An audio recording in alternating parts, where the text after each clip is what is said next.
आखते हो ना कि अंबल अंबल अंबल घर च जो तुम बनाते हो क्यों नहीं इस तरह बनता। ये देखो ये विधि किस तरह बनाते इसी। पहले सब तो पहले धनिया, उसके बाद जीरा, जिस तरह हल्का पकिया,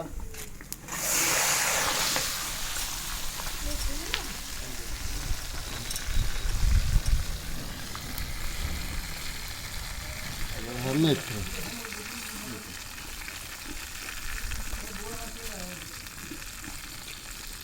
आगे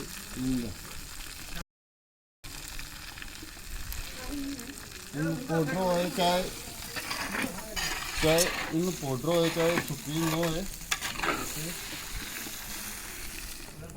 उसके बाद कद्दू,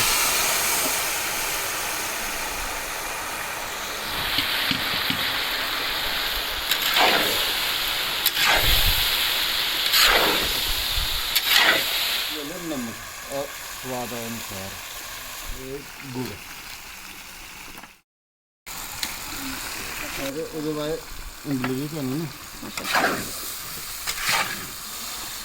ये पर इसी हल्की आंच पर पक्या रहना हम 2-3 घंटे ऊपर ही रहना। जिन्ना ये होएगा पकेगा इन्ना टेस्ट बढ़ता है। ये हरी मिर्च भी यूज कर सकते हो।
बस यो चीज़ होंगी है घर च नॉर्मली स्टील की कढ़ाई या सिरबल की कढ़ाई करने यूज, इस कारण टेस्ट चेंज आता।